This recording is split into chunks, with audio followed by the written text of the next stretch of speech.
এক সুন্দর পাহাড় ঘেরা গ্রামে বাস করত এক রাখাল ছেলে রফিক। আর কাজ ছিল প্রতিদিন ছাগল চড়ানো।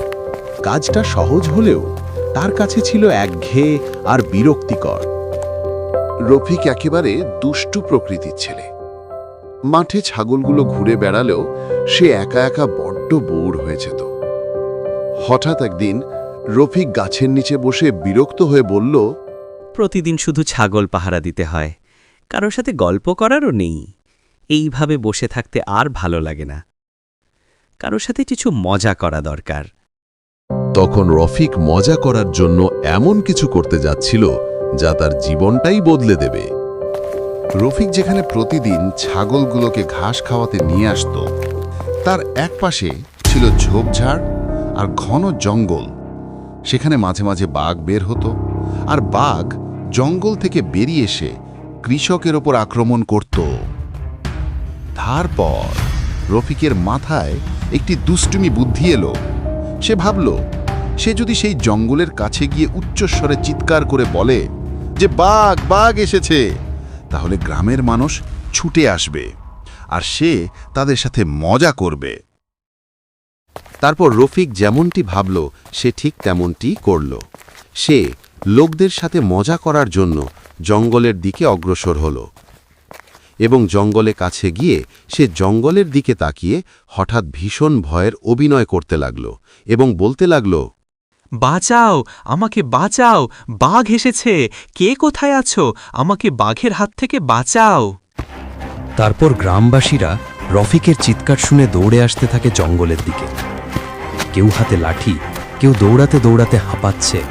সবার চোখে আতঙ্ক, যেন সত্যি ভয়ঙ্কর এক বাঘ এসে পড়েছে। তারপর লোকেরা রফিককে বাঁচানোর জন্য তার কাছে গেল এবং তাকে জিজ্ঞেস করল, কোথায় বাঘ? কোথায় লুকিয়েছে? আমাদেরকে বলো, আমরা বাঘ তাড়াতে এসেছি। হা হা হা, তোমরা সবাই ফাঁদে পা দিলে। এখানে তো কোনো বাঘ নেই, আমি মজা করছিলাম। রফিকের কথা শুনে গ্রামবাসীরা রাগান্বিত হল। তারা বলল, এভাবে মিথ্যা বললে একদিন বড় বিপদে পড়বে। সেদিন বুঝতে পারবে মিথ্যা বলা কত বড় অপরাধ। কিন্তু রফিক তখনও বুঝতেই পারল না এই দুষ্টুমি একদিন তার জীবনে ভয়ঙ্কর বিপদ ডেকে আনবে। তার কিছুদিন পর আবারও রফিক তার ছাগলগুলোকে ঘাস খাওয়ানোর জন্য নিয়ে গেল সেই মাঠে। প্রতিদিনের মতো আজও সে বিরক্ত হয়ে যায়। সে বিরক্ত হয়ে বলে, প্রতিদিন শুধু ভেড়া চড়ানো একদমই একঘেয়ে হয়ে যাচ্ছে। যদি কোনোদিন একটু রোমাঞ্চকর কিছু ঘটত, কত মজা হতো। এমন সময় তার মাথায় আবারও সেই দুষ্টু বুদ্ধিটাই ভেসে উঠল। তখন সে ভেবে বলল, যদি সেই দিনের মতো আজকেও গ্রামের লোকদের সাথে একটু মজা করতে পারি, তাহলে আমি আনন্দও করতে পারবো আর আমার সময়ও কাটবে। তারপর সে যেমনটি ভাবল সে ঠিক তেমনটিই করল। রফিক সেদিনের মতোই জঙ্গলের দিকে এগিয়ে গেল এবং উচ্চস্বরে চিৎকার করতে লাগল, বাঁচাও, আমাকে বাঁচাও, বাঘ এসেছে, কে কোথায় আছো, আমাকে বাঘের হাত থেকে বাঁচাও। তার আওয়াজ শুনে গ্রামবাসীরা ছুটে এলো এবং সে তাদের সাথে মজা করল। তার এরকম আচরণে গ্রামের সকলেই ক্ষিপ্ত হল এবং তাদের একজন ক্ষিপ্ত হয়ে বলছিল, কোথায় বাঘ? বলেছিলি না বাঘ এসেছে? বাঘ তো দূরের কথা, একটা ছায়াও নেই। তোমরা আবার বাঘ ভেবে চলে এলে? তোমরা কি বোকা! এই ছোকরা, আমাদের কাজের সময় প্রতিদিনেই ধোঁকা দিচ্ছিস। এখন থেকে আমরা তোর কোনো কথা বিশ্বাস করব না। একদিন যদি সত্যিই বিপদ আসে, তখন কে তোর কথা বিশ্বাস করবে বল? সেই দিন বুঝতে পারবি মিথ্যা বলা কতটা অপরাধ। তারপর গ্রামের সকল লোকেরা তাদের নিজ নিজ কাজের অবস্থানে ফিরে যায় এবং এরপর থেকে গ্রামের কেউ রফিককে আগের মতো বিশ্বাস করে না।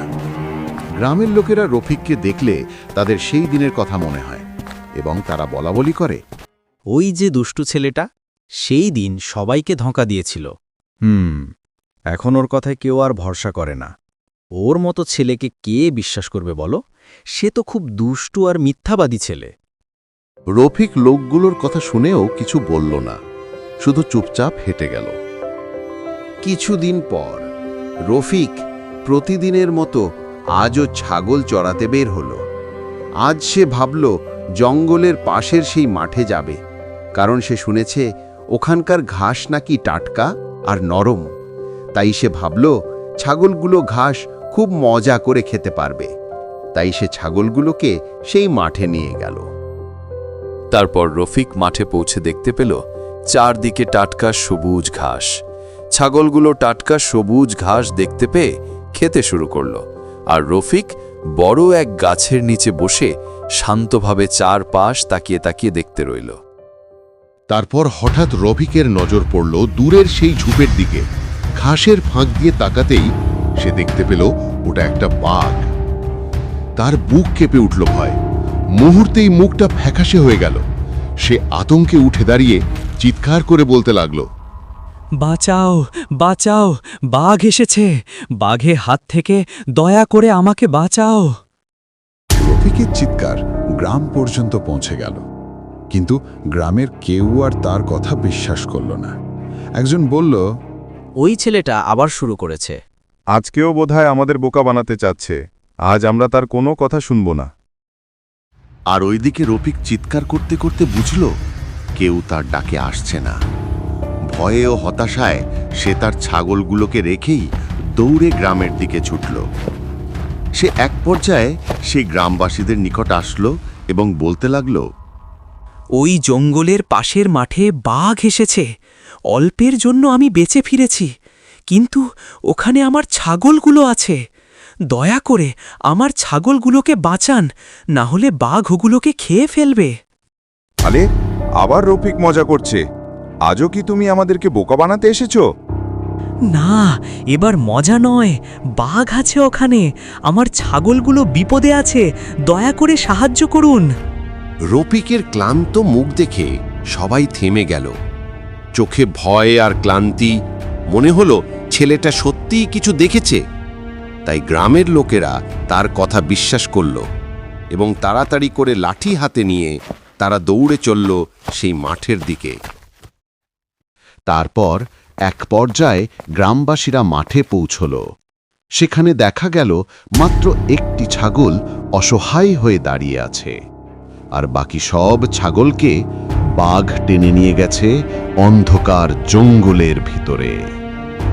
রফিক এই পরিস্থিতি দেখে কাঁদতে কাঁদতে বলতে লাগল, সব আমার দোষ। যদি মজা করতে গিয়ে বারবার মিথ্যা না বলতাম, তাহলে গ্রামের সবাই আমার কথা বিশ্বাস করত। তারা ছুটে আসত, আমাকে আর আমার ছাগলগুলোকে বাঁচাত। ভুল সবারই হয় রফিক, কিন্তু ভুল থেকে শিক্ষা নেওয়াটাই আসল। আজ তুমি সত্য বলেছ, এটাই সবচেয়ে বড় কথা।